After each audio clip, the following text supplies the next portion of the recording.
مشاهدينا الكرام، السلام عليكم ورحمة الله تعالى وبركاته. مصلحة الأرصاد الجوية ترتقب لنهار هذا اليوم بحول الله أجواء مشمسة على المناطق الشمالية الشرقية، بينما على المناطق الوسطى والغربية سنسجل أجواء غائمة.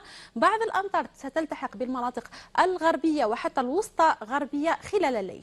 بالنسبة للرياح، الرياح ستصل على السواحل الوسطى وحتى الغربية إلى 50 كيلومتر في الساعة، بينما ستصل إلى 80 كيلومتر في الساعة على المناطق الداخلية والهضاب العليا الغربية، وستؤدي إلى تطاير للرمال. بالنسبة لجنوبنا الكبير من الواحات وصولا للجنوب الشرقي وحتى على الهوغر والتصري وأقصى الجنوب، الأجواء ستكون مشمسة بينما ستكون غائمة على باقي مناطق الجنوب. بحول الله سنسجل بعض الأمطار الرعدية على بشار وحتى على تندوف. إذن الرياح في صحرائنا ستصل إلى 80 كيلومتر في الساعة وستؤدي إلى تطاير للرمال على الجنوب الغربي.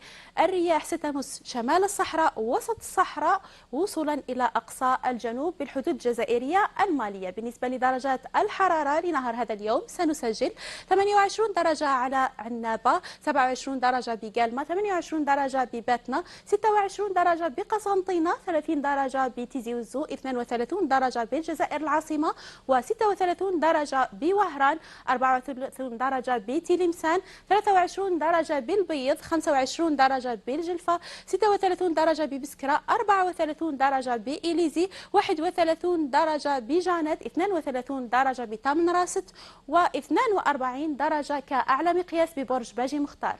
عن درجة الحرارة لهذه الليلة سنسجل 12 درجة بكل من عنابة وقالمة وحتى باتنا وسطيف، 11 درجة بقسنطينة، 15 درجة بتيزي وزو، 16 درجة بالجزائر العاصمة، 14 درجة بوهران، 13 درجة بتلمسان، 12 درجة بالبيض، 11 درجة ببشار، 18 درجة بغرداية، 22 درجة ببسكرة، 20 درجة بإليزي، 17 درجة بجانت، 18 درجة بتمن راست، 23 درجة بأقصى الجنوب بإنقزام، و26 درجة كأعلى مقياس ببرج باجي مختار.